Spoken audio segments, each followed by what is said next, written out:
जैसे हम बात करते हैं खाने के तेलों की, खाने में तेल का प्रयोग करना भारतीय खाद्य परंपरा का एक बहुत ही अहम हिस्सा है। हमारे खाने में तेल और या वसा, जो घी, मक्खन या खाने का तेल जो भी है, बहुत ज़्यादा इम्पोर्टेंस रखता है। तो गाइडलाइन ये कहती है, जो दिशा निर्देश हैं भारतीयों के लिए, वो ये कहती है, चूँकि हमारे खाने में इतना ज़्यादा तेल यूज़ होता है और इसके बहुत ज़्यादा प्रभाव हैं, अच्छे भी और बुरे भी। तो मॉडरेशन में यूज़ करना चाहिए। गाइडलाइंस ये कहती है कि बहुत ज़्यादा भी नहीं, पर चूँकि खाद्य में जो खाने वाले तेल हैं उनमें ऐसे अच्छे पोषक तत्व भी होते हैं जो हमारे शरीर को ज़रूरी हैं। तो ऐसा भी नहीं है कि हमें बिल्कुल बंद करने चाहिए। तो मॉडरेशन में यूज़ करना चाहिए और वैरायटी ऑफ तेल हमें यूज़ करना चाहिए अपने पोषण जो रिक्वायरमेंट है उनको पूरा करने के लिए। क्या बात है। दोस्तों, आप हैं doctor Preeti Bora, department of home science में assistant professor, Uttarakhand open university में, और हमने शुरू की है डाइटरी गाइडलाइंस फॉर इंडियंस श्रृंखला, और इसका 8वां एपिसोड लेकर आज हम हाजिर हैं। मैम, आपका बहुत बहुत स्वागत पुनः। Thank you. जी जी। तो सभी सुनने वाले काफ़ी सराह रहे हैं इस श्रृंखला को, और बहुत बेहतरीन ये सीरीज है मैम, थोड़ा सा अवेयर कर रही है हम सब लोगों को। तो आज इसके 7वें बिंदु पर हम लोग बात करने वाले हैं। और दोस्तों, आज हम बहुत ही महत्वपूर्ण बिंदु पर बात करेंगे। जैसा कि आपने सुना कि जो हमारी ईडेबल ऑयल्स हैं, जो वसा है, उसका एक बड़ा अहम रोल है हमारी ज़िंदगियों में। और आजकल बहुत नई नई तरह के ट्रेंड्स भी चल गए हैं कि हम वर्जिन ऑयल हमें खाना है, या कई लोग सरसों के तेल, कोल्ड प्रेस की तरफ जा रहे हैं। कोल्हू के बैल, जो पुराना जो पैटर्न होता था लकड़ी से जो होता था, उसकी तरफ भी लोग लौट रहे हैं। तो इसको आज हम विस्तार से इसके तमाम पहलुओं को जानते हैं। तो मैम, सबसे पहले तो ये बताइए हमें कि ये वसा में क्या क्या चीज़ें आ जाती हैं और ऑयल्स में क्या क्या चीज़ें आती हैं। सभी श्रोताओं को मेरा नमस्कार। जैसे मैम ने कहा कि आज हम इसकी 7वीं गाइडलाइन के बारे में बात कर रहे हैं। पहले मैं गाइडलाइन थोड़ा सा बताऊं कि गाइडलाइन कहती है, use oils and fats in moderation, choose a variety of oil seeds, nuts, nutricereals and legumes to meet the daily requirement of fats and essential fatty acids। तो ये पूरी गाइडलाइन है जो NIN की, या नेशनल इंस्टीट्यूट ऑफ न्यूट्रिशन, हमें बताता है इंडियंस के लिए। अब आपने इसमें एक वर्ड सुना होगा, essential fatty acids. Fatty acids वो हैं जो इन खाद्य तेलों की, या जो भी वसा या तेल हैं, इनकी जो बेसिक यूनिट है। जैसे मैंने अपने कई सारे पुराने लेक्चर्स में कहा है, कार्बोहाइड्रेट की बेसिक यूनिट है ग्लूकोज, प्रोटीन की बेसिक यूनिट है अमीनो एसिड, मतलब जो सबसे छोटा जो स्ट्रक्चर है जिससे वो बनते हैं ना, तो इनका है फैटी एसिड्स। फैटी एसिड्स जो होते हैं वो 3 तरह के होते हैं, सैचुरेटेड फैटी एसिड और mono unsaturated fatty acid and poly unsaturated fatty acid. तो ये बेसिकली कॉम्पोजिशन है हमारे फैट्स एंड ऑयल्स का।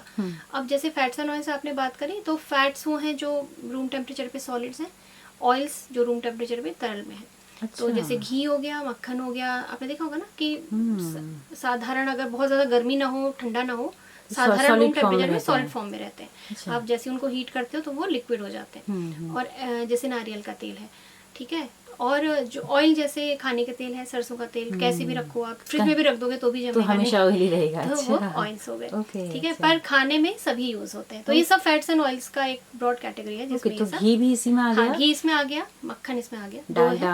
डालडा तो जो है वो आर्टिफिशियली मेड होता है। वो होता नहीं है, वो प्लांट ऑयल को हाइड्रोजनेट कर देते हैं तो वो बन जाता है। हम उसको रख सकते हैं इसमें, पर वो नेचुरल नहीं होता। नेचुरली इसमें 3 चीजें होगी, कोकोनट का ऑयल, और आपका घी हो गया, आपका मक्खन हो गया। अच्छा, घी, मक्खन और नारियल का तेल, 3 वसा में आ गए। और बाकी जितने हैं सारे कितने हो सकते हैं, कुछ बताइए मैम। सरसों का तेल है, सनफ्लावर हो गया, हाँ, कैस्टर ऑयल जो आपने कहा, मूंगफली का ऑलिव ऑयल हो गया, मूंगफली का तेल हो गया, ताड़ का तेल, पाम ऑयल जिसको कहते हैं, जितने भी तरह के, बाकी जितने तरह के ऑयल्स हैं जो हम खाने में यूज कर रहे हैं, वो सब ये तरह के हैं। जी, ठीक है। पाम ऑयल का मैम इंडस्ट्री में काफी इस्तेमाल होता है। हाँ, पाम ऑयल का सोप फैक्ट्री में बहुत इस्तेमाल होता है, और काफी सारे इंडस्ट्रियल पर्पस हैं पाम ऑयल के। खाने में साउथ में काफी इसका उत्पादन होता है। हाँ, कोस्टल एरिया से बेसिकली बहुत ज्यादा उत्पादन होता है। तो पाम ऑयल खाने के लिए क्या सही है, मतलब पाम ऑयल भी यूज करते हैं, बट इंडियन कंटेक्स्ट में बहुत कम। ओके, इंडस्ट्रियल यूज ज्यादा है पाम। यहाँ पे आपका सरसों का तेल ज्यादा, यहाँ पर नॉर्थ में सरसों का तेल, साउथ में नारियल का तेल, और सनफ्लावर ऑयल। नॉर्थ में सनफ्लावर ऑयल भी बहुत, जिस राज्य में जहाँ जो होता होगा उसके हिसाब से भी। राज्य में जहाँ जो, जैसे राजस्थान वाले इलाके में सरसों का तेल बहुत ज्यादा होता है। पूरे नॉर्थ इंडियन बेल्ट में आप सरसों का तेल बहुत देखेंगे। यूपी हो, उत्तराखंड हो, आपका पंजाब हो, राजस्थान हो, हरियाणा हो, ये वाली जो बेल्ट है वो इसका बहुत यूज करती है, ठीक है। तो बात करते हैं फैटी एसिड्स की। अब जैसे जो मैंने फैटी एसिड बताए, उसमें सैचुरेटेड फैटी एसिड और मोनो अनसैचुरेटेड फैटी एसिड शरीर बना सकता है, ठीक है, तो वो सिंथेसाइज कर रहा है उसको खुद से। फैटी एसिड्स के बहुत सारे रोल हैं हमारी बॉडी में, कई सारे फंक्शंस हैं। अब जो पॉली अनसैचुरेटेड फैटी एसिड हैं वो एसेंशियल होते हैं। एसेंशियल फैटी एसिड्स इन्हीं को कहते हैं जो मैंने अपनी गाइडलाइन में बताया। ओके, पॉली वाले जो पॉली अनसैचुरेटेड फैटी एसिड्स, ये हमें आहार से लेने पड़ते हैं। इसमें 2 तरह के होते हैं, ओमेगा 3 एंड ओमेगा 6। अब आपको ये बातें मेरी शायद आप कहीं सुनी क्लिक कर रहे होंगे क्योंकि लगातार क्योंकि आपने एड्स में देखे होंगे omega 3 fatty acid, omega 6 fatty acid. ये वही फैटी एसिड्स हैं जो एसेंशियल फैटी एसिड्स हैं, यानी हमें आहार में लेने जरूरी हैं। एसेंशियल वो है जो हमें बाहर से लेना है, नॉन एसेंशियल वो है जो हमारा शरीर बना रहा है। एसेंशियल वो भी है शरीर के लिए, पर शरीर को बाहर से लेने की जरूरत नहीं, क्योंकि वो खुद केपेबल है बनाने के लिए।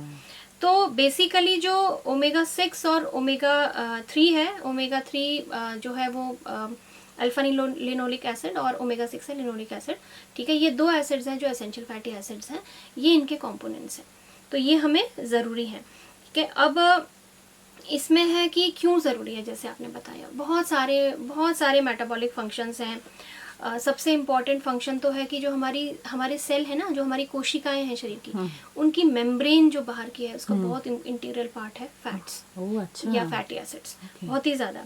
उसके बाद सेल सिग्नलिंग, मतलब किस सेल को, मोटे तौर पे आप ये समझिए सेल सिग्नलिंग है कि किस सेल को कब कौन सा काम करना है। इस सिग्नल के रिसेप्टर्स के लिए फैट बहुत ज़रूरी है, ठीक है, ब्रेन में खास तौर से।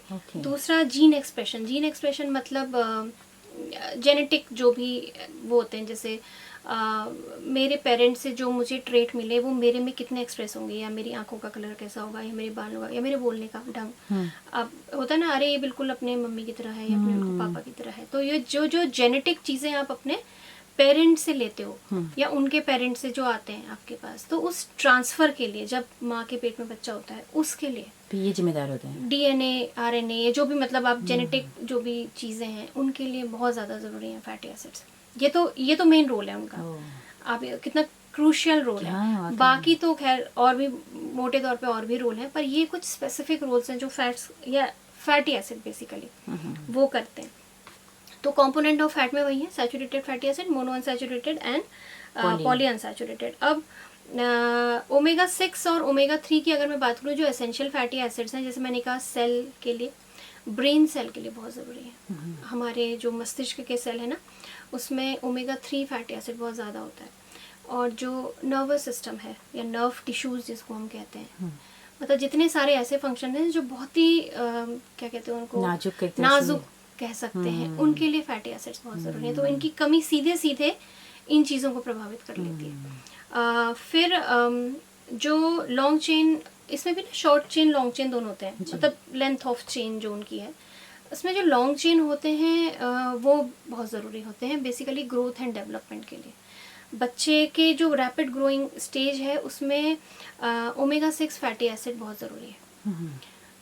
तो उसका रोल बहुत ज़्यादा है इसमें, इसीलिए कहते हैं ना कि बढ़ते हुए बच्चों को प्रोटीन के साथ साथ आप पिछले कुछ जो हमने बच्चों वाला डिस्कस किया था, हमने कहा था हैंडफुल नट्स देने चाहिए।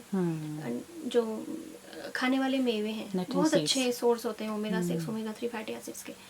या जो ये आजकल है ना ट्रेंड्स, फ्लैक्स सीड्स, अलसी के बीज या कद्दू के बीज या चिया सीड्स, सूरजमुखी का बीज ना, ये सब सुपर फूड्स हैं जो कम मात्रा में बहुत ज़्यादा अच्छे होते हैं ओमेगा 6 और ओमेगा 3 फैटी एसिड्स में, ये बहुत अच्छे होते हैं। उसके बाद मोनो अनसैचुरेटेड फैटी एसिड, जैसे मैंने कहा, ऑल्दो शरीर इनको बनाता है, पर हार्ट हेल्थ के लिए, हमारे ब्लड प्रेशर के लिए, ब्लड शुगर को रेगुलेट करने के लिए बहुत ज़रूरी है। इसमें नट्स तो हैं ही, एवोकाडो इसका बहुत अच्छा सोर्स है, क्योंकि इंडियन उसमें नहीं होता, बट वैसे बहुत अच्छा सोर्स है एवोकाडो। पम्पकिन, कद्दू बहुत ही अच्छा सोर्स है, मूफा का।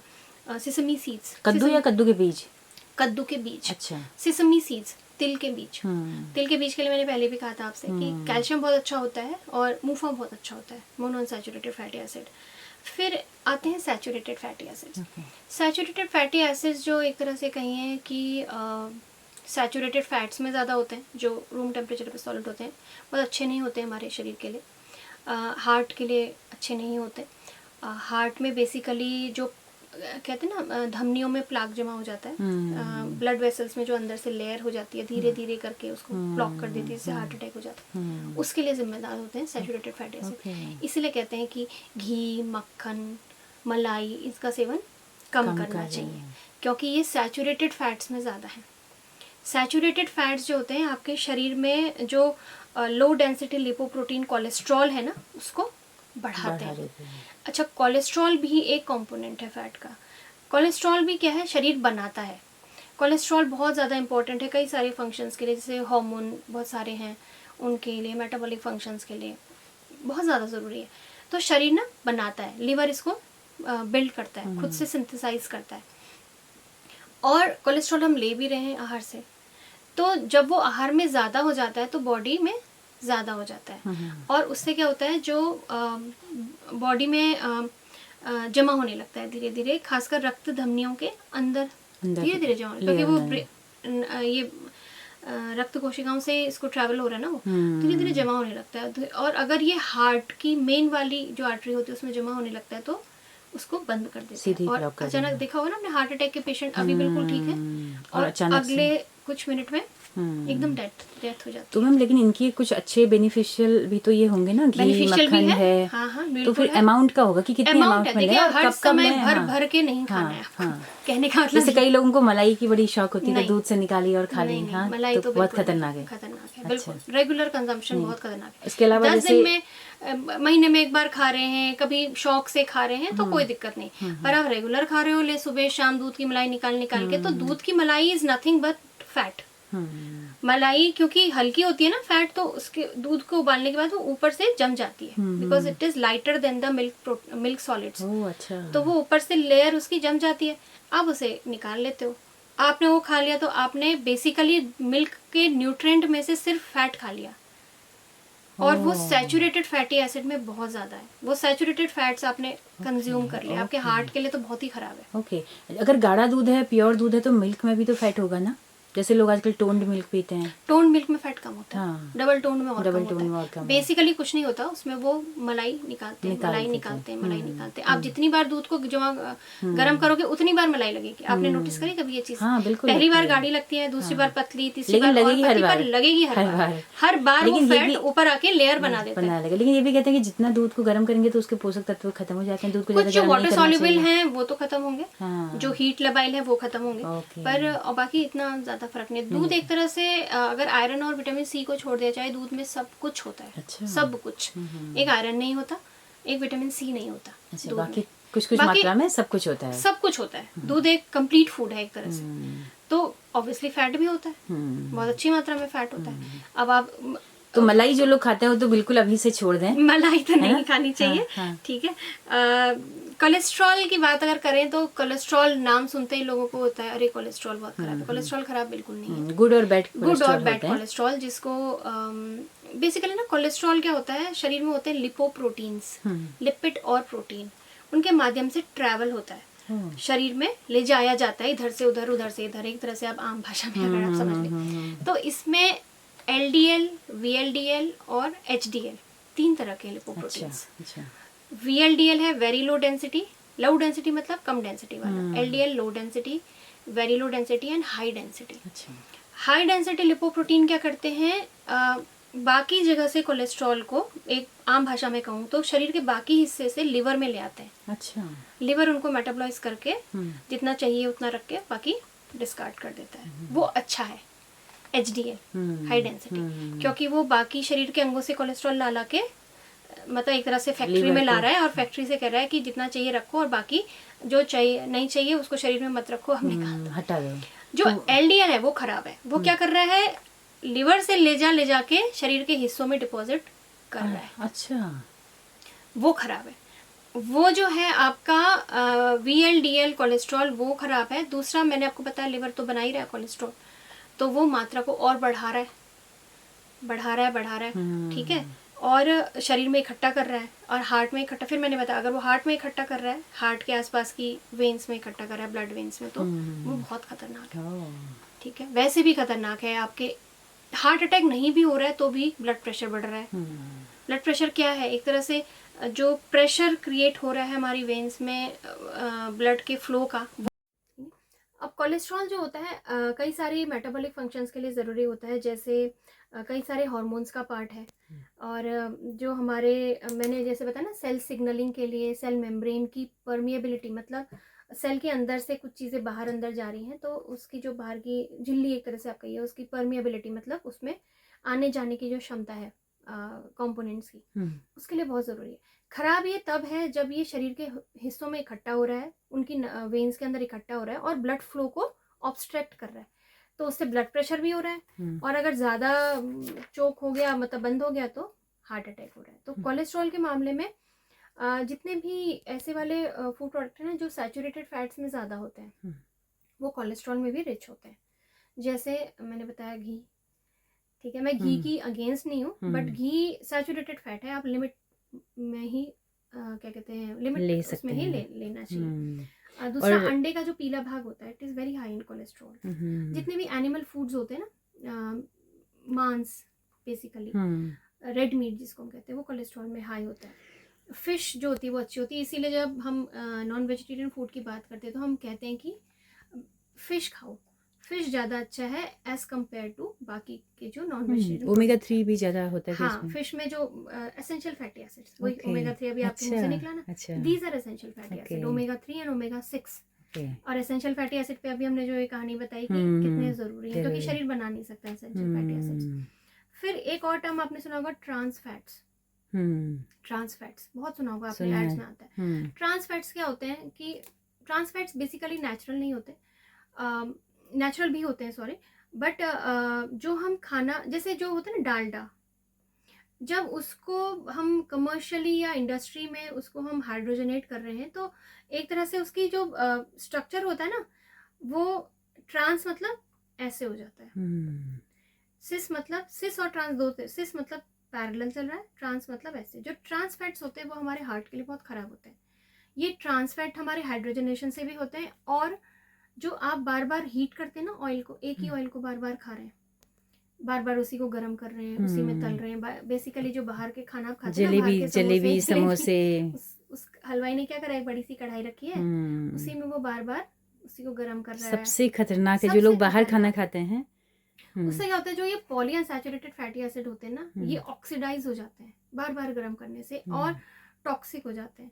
एक बहुत ही खतरनाक विषैली एक वो निकालते हैं, इसको हम एक्रोलिन कहते हैं। अच्छा। ये बहुत खराब होता है हमारे शरीर के लिए, इसीलिए रिपीटेड ऑयल जो होता है उसको पहले तो नहीं यूज़ करना चाहिए। गाइडलाइन ये भी कहती है कि अगर आपको यूज़ ही करना है तो बेटर आप उसे कुछ ही दिन में इस्तेमाल करिए, खाने के में इस्तेमाल करिए, कुकिंग में इस्तेमाल कर लीजिए, उसको रीहीट करके वैसे, और फ्राइंग वगैरह में नहीं, ठीक है, खाने में इस्तेमाल करिए। बहुत दिन तक रेफ्रिजरेट करके या ऐसे करके मत रखिए, क्योंकि वो वाला फैट जो होता है ना, वो रैंसिड बहुत जल्दी, रैंसिड मतलब खराब, आपने कभी देखा होगा ना, तेल बहुत टाइम तक रहता है तो उसमें से स्मेल आने लगती है। इवन तेल वाले प्रोडक्ट्स जैसे मूंगफली हो गई, या कोई भी ऐसा प्रोडक्ट जिसमें बहुत ज्यादा ऑयल होता है, अगर उसे बहुत टाइम तक रखोगे उसमें से स्मेल आ जाती है। काजू जैसे आपने देखा होगा, मूंगफली से भी ध्यान रखिए, क्योंकि वो हाई ऑयल प्रोडक्ट्स हैं, तो वो तेल बेसिकली खराब हो गया होता है उसके अंदर का, तो बहुत ज्यादा दिन रखना नहीं चाहिए ऐसे ऑयल को, खासतौर से जो रीहीट हुआ हो। ठीक है, तो आप उसे खाने के तेल में फटाफट इस्तेमाल कर लो, बहुत ज़्यादा है तो नहीं इस्तेमाल करो। आप पहले ही फ्राइंग में इतना कम तेल यूज़ करो कि आपका बचे भी तो आपका कुकिंग में यूज़ हो जाए। ठीक है, तो एक ट्रांस फैट का कॉन्सेप्ट हो गया, एक रिपीटेड हीटिंग का। अब एक और कॉन्सेप्ट है इसमें, हमें कहते हैं ना तेल अलग अलग खाने चाहिए, उसका ये कॉन्सेप्ट है कि कुकिंग ऑयल कोई किसी में ज़्यादा है, कोई किसी में ज़्यादा है, तो क्या होता है, बैलेंस्ड फैटी एसिड का इंटेक रखने के लिए वैरायटी लेनी चाहिए। जैसे कोई चीज़ मस्टर्ड ऑयल में कम होगी तो हो सकता है वो सनफ्लावर ऑयल में ज़्यादा हो, या सेफ्लॉवर ऑयल में ज़्यादा हो, या जैसे आप कह रहे थे ऑलिव ऑयल में ज़्यादा हो। दूसरा ये है कि जितने भी प्लांट्स ऑयल हैं उनमें सैचुरेटेड फैट्स नहीं होते। जिन सैचुरेटेड फैट की बात मैं कर रही हूँ वो सिर्फ एनिमल फैट्स में होते हैं। ओके, प्लांट ऑयल में क्या क्या आ जाएगा मैम? प्लांट ऑयल में सारे अनसैचुरेटेड फैटी एसिड्स होते हैं। प्लांट ऑयल सभी, ये जो भी हैं, सूरजमुखी का तेल हो गया, हाँ, ये सब प्लांट से हो गए, जितने भी हैं, जितने भी प्लांट से मिल रहे हैं आपको, मस्टर्ड हो गया, ऑलिव हो गया, ठीक है, ये जितने भी हैं वो सब अनसैचुरेटेड फैट्स वाले होते हैं। जो मार्केट में ये बेचते हैं ना कि इनमें सैचुरेटेड फैट्स नहीं है, सैचुरेटेड फैट होते ही नहीं है। आपने नहीं, मतलब इंडस्ट्री ने नहीं उसको वो प्रोसेस किया ऑलरेडी है, नहीं होते हैं। वो ऑलरेडी नहीं होते। तो इसलिए गुमराह नहीं करना तो वो चाहिए। उसे भुना रहे हैं। हाँ, वो हाँ, से बना रहे हैं, ऐसा हाँ, कोई कॉन्सेप्ट नहीं है, वो होते ही नहीं है। हाँ, हाँ, मतलब आपने अगर सरसों का तेल खा लिया, उसमें सैचुरेटेड फैट है ही नहीं, हाँ, आपने निकालने का तो कोई मतलब ही नहीं है। हाँ, जितने भी एनिमल बेस्ड हैं उन सब में होते हैं सैचुरेटेड फैट्स। ठीक है, सोर्स क्या क्या हो सकते हैं? सोर्स जैसे मैंने बताया, जो भी आप खाते हो, घी, तेल, मक्खन, जितने भी तेल के प्रोडक्ट्स हैं, ये विजिबल फैट्स हैं। इनविजिबल फैट भी होता है, एक होता है जैसे मूंगफली है ना, मूंगफली में आपको दिख नहीं रहा है पर उसके अंदर बहुत तेल तो है, इनविजिबल। ये इनविजिबल फैट है। जैसे ड्राई फ्रूट्स हो गए, उनमें उनमें इनविजिबल भी फैट है। बादाम इवन है, सभी में कुछ ना कुछ, बहुत छोटा ही सारे सही सीड्स जितने भी हैं उनमें तेल होता है। तेल है, आपको दिख नहीं रहा है, आप कह रहे हो सूखा है पर उसमें तेल है। ठीक है, तो ये इनविजिबल फैट है। तो शरीर में जो आप ले रहे हो वो अंदर जाके इक्वली कंट्रीब्यूट कर रहा है। लेकिन वो फायदेमंद है ना मैम? हाँ, फायदेमंद है। ठीक है, इनविजिबल हो या विजिबल हो, फैट की क्वांटिटी है। कितना लेना चाहिए हमें? वैसे तो ओमेगा 6 और ओमेगा 3 अगर आप ले रहे हो, उसके सोर्सेज आप ले रहे हो, तो आपके एसेंशियल फैटी एसिड्स की रिक्वायरमेंट पूरी हो जाती है। ठीक है, बट फिर भी अगर आपने विजिबल फैट इंटेक देखना चाहिए तो 20 से 50 ग्राम पर डे, इतना ही लेना चाहिए। अब 20 से 50 ग्राम, एक आप देख रहे होगे बड़ा सा विंडो है, पर ये आपकी एनर्जी पे डिपेंड करता है। जो लोग कम एनर्जी ले रहे हैं उनके लिए 20 ग्राम ही बहुत है। और जो बिल्कुल जैसे मजदूर है, जो बहुत ज़्यादा वो कर रहा है, फिजिकल वर्क कर रहा है ना, उसके लिए 50 ग्राम भी हो सकता है, क्योंकि उसकी एनर्जी भी फैट से आ रही है ना। फैट बहुत ज़्यादा एनर्जी देते हैं, प्रोटीन और कार्बोहाइड्रेट के डबल से भी ज़्यादा देते हैं। वो प्रोटीन और कार्बोहाइड्रेट 4 किलो कैलोरी दे रहे हैं ग्राम में, फैट 9 किलो कैलोरी दे रहा है ग्राम में, तो एनर्जी कंट्रीब्यूशन भी है ऑब्वियसली। बिल्कुल। तो ये 20 से 50 ग्राम पर डे वाला हिसाब जो है, ये आपकी कैलोरी रिक्वायरमेंट पे है। कम कैलोरी रिक्वायरमेंट है तो कम, ज़्यादा कैलोरी रिक्वायरमेंट है तो ज़्यादा। अब एक जो आप अभी कह रहे थे, वर्जिन ऑयल और कोल्ड प्रेस ऑयल। हाँ बिल्कुल, अभी जो चलन में थोड़ा सा लोग लौट रहे हैं। हाँ, अभी बीच में हमने एक रिपोर्ट की थी, तो ये फतेहपुर में एक शॉप खुली है कोल्ड प्रेस की, तो वो बता रहे थे कि इतने टेम्परेचर पे जितना बाजार में जो कर रहे हैं वो ऑलरेडी हीटेड में आ जाता है। हाँ, यही कॉन्सेप्ट है। प्रोसेसिंग का कितना फर्क पड़ता है? एक तो है ना पहला इसमें दो कॉन्सेप्ट है। एक तो प्रोसेसिंग, किस तरह की प्रोसेसिंग। देखिए, जिस प्रोसेसिंग में केमिकल यूज हो रहे हैं या हीटिंग यूज हो रही है, उस प्रोसेसिंग का फर्क पड़ेगा, क्योंकि वो जैसे आपने बताया ना, वो हीट हो गया, तो हीट रिलेटेड जितने भी इफेक्ट हैं ऑयल में वो आ जाएंगे उसमें। तो इसीलिए आजकल क्या है, जो कोल्ड प्रेस ऑयल है, मतलब low temperature, no temperature pressing of seeds then extracting the oil, या जो कोलू वाला आप कह रहे थे ना, वो कोल्ड प्रेस ही होता था, उसमें सीड को दबाते थे और बैल ऐसे गांधी आश्रम फतेहपुर में अभी भी वो प्रक्रिया चलती है। और एक वर्जिन ऑयल का आजकल कॉन्सेप्ट है, that is nothing. Virgin oil मतलब जिसमें हीट और केमिकल फ्री ट्रीटमेंट है, that is virgin oil. Okay. आजकल आपने देखा होगा मार्केट में बहुत आता है, virgin coconut oil, virgin olive oil. ठीक है, तो बिल्कुल ये वो कॉन्सेप्ट है। जी जी जी। ठीक है जी। तो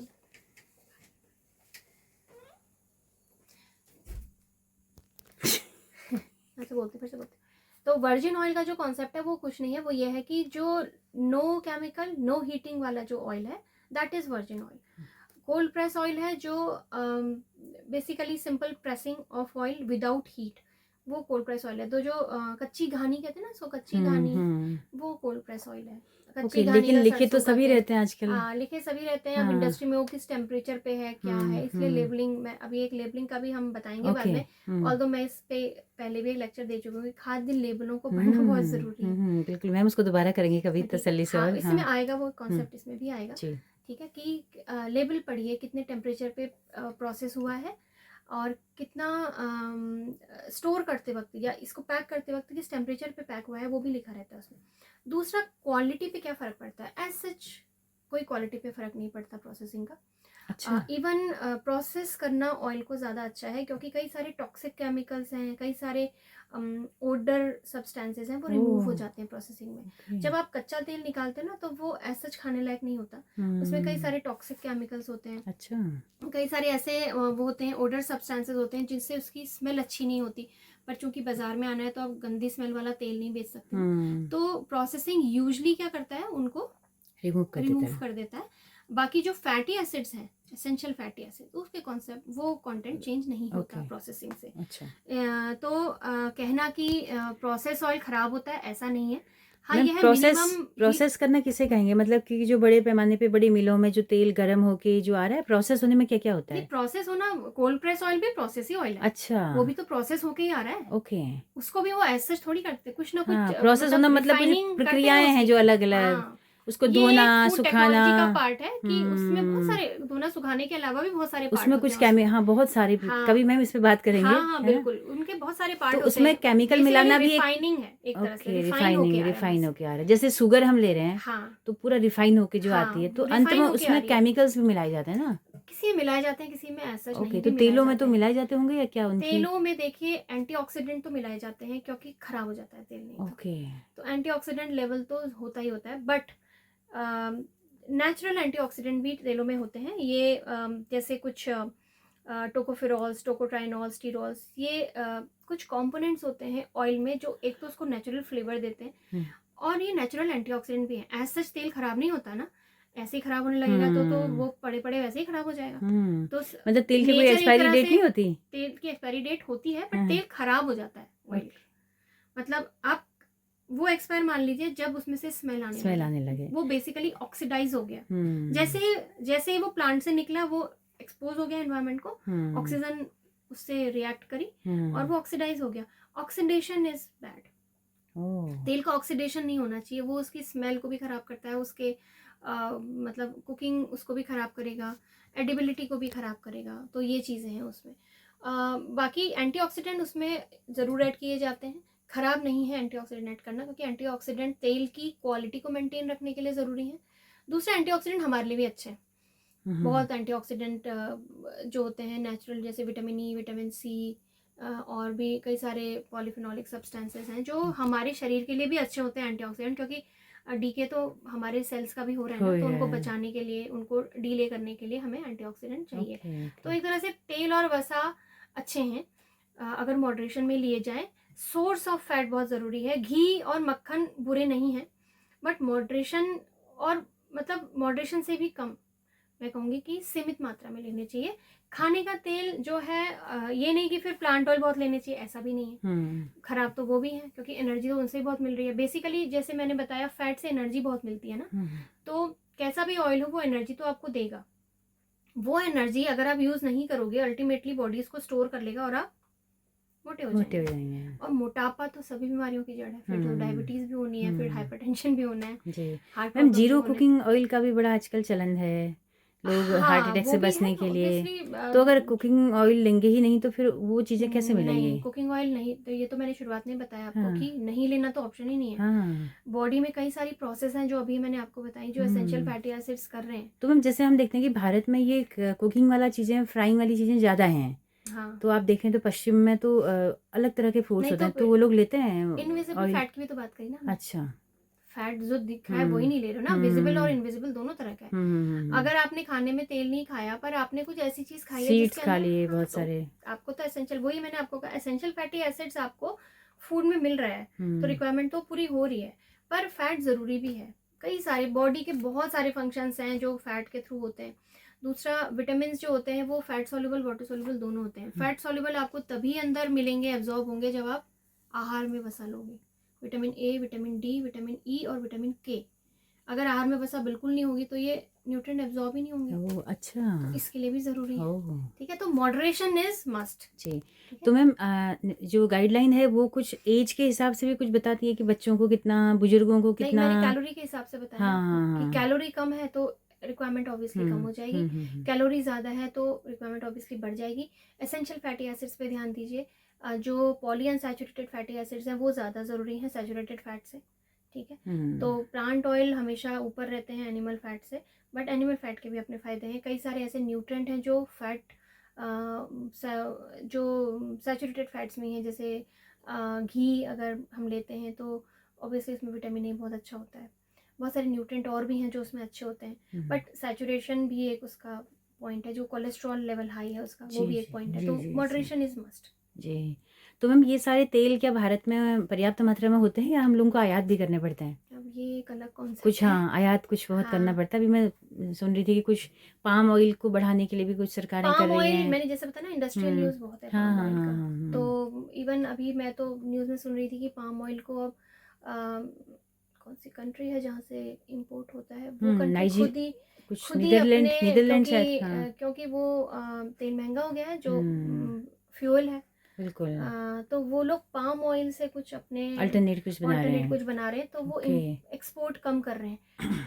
तो एक्सपोर्ट कम करें तो ऑब्वियसली हमारा इंपोर्ट उससे हाँ, फर्क प्रभावित पड़ेगा। होगा। तो बेसिकली आपको ना अपने होम कंट्री पे जो रिसोर्सेज हैं उन अल्टीमेटली उन पे उनके ज़्यादा विकल्प तलाशने चाहिए। तलाशने होने चाहिए। तो ये तो खैर अलग टॉपिक है, बट मैंने भी ऐसा न्यूज़ में पढ़ा कि पाम ऑयल, बिल्कुल। मुझे वो कंट्री बिल्कुल ध्यान नहीं आ रही शायद कि नीदरलैंड तो नहीं है, अच्छा आई ऐसा डोंट कुछ। नो, मेरे को एग्जैक्टली ध्यान नहीं आ रहा, but they have palm oil का इतना एक्सपोर्ट होता है उनके वहाँ से। जी। इंडिया बहुत ज़्यादा इंपोर्ट करता है उनसे, तो उस पर फ़र्क पड़ेगा। तो नाउ दे आर कंसिडरिंग कि उसको हम फ्यूल में यूज़ करें, तो वी हैव टू कंसिडर कि हम कहाँ स्विच करेंगे। बिल्कुल, बिल्कुल। जी तो मैम बहुत ही ज्ञानवर्धन आपने किया आज की जी जानकारी से, है ना? आपने बहुत साइंटिफिक तरीके से उसको सरल भाषा में आपने बताया। दोस्तों उम्मीद करती हूँ कि आप सब लोगों को भी ये एपिसोड पसंद आया होगा, और ये भाषा थोड़ा-सा मतलब साइंस की भाषा भी थी इसमें, लेकिन सरल भाषा में भी बताया। तो ये भी हमें उसके पीछे की तथ्यों को जानना भी मैम ज़रूरी है जी, ना? बिल्कुल। खाना नहीं खाना, तेल, क्यों नहीं? मुझे लगता है ना, तेल एक बहुत ही मिस इंफॉर्मेशन बहुत दी जाती है। मैं खुद चूंकि इस फील्ड से हूँ, तो मैं जब हुँ, एड्स देखती हूँ, मुझे लगता है कि कितना साधारण आदमी को कितना भ्रमित कर दिया भ्रमित कर दिया है। जाता है कि वो एक पर्टिकुलर ऑयल खरीदने को मजबूर हो जाता है। ऐसा हुँ। नहीं है, आपको तथ्यों को जानना बहुत जैसे ज़रूरी है। ऑलिव ऑयल ज़्यादातर लोग आजकल यूज़ नहीं, कर रहे हैं। ऐसा भी नहीं है। आप हैं? जब अगर आप ये गाइडलाइन पढ़ेंगे, प्लीज़ एक गाइडलाइन को डाउनलोड करिए, उसमें पूरा दिया हुआ है कि कौन सा ऑयल किस में ज़्यादा है। तो ऐसा नहीं है कि ऑलिव ऑयल बहुत ही अच्छा है। हुँ। प्राइस भी तो देखिए ना, आप इकोनॉमिक पॉइंट ऑफ व्यू तो भी तो देखोगे। फिर वो भी तो क्या एकदम सही हाँ, ही आ रहा है मार्केट जो में। जो ऑयल आपका नेटिव है, वो भी उतना ही कम या ज़्यादा हो सकता है थोड़ा बहुत, बट है न्यूट्रिशियस उतना ही है।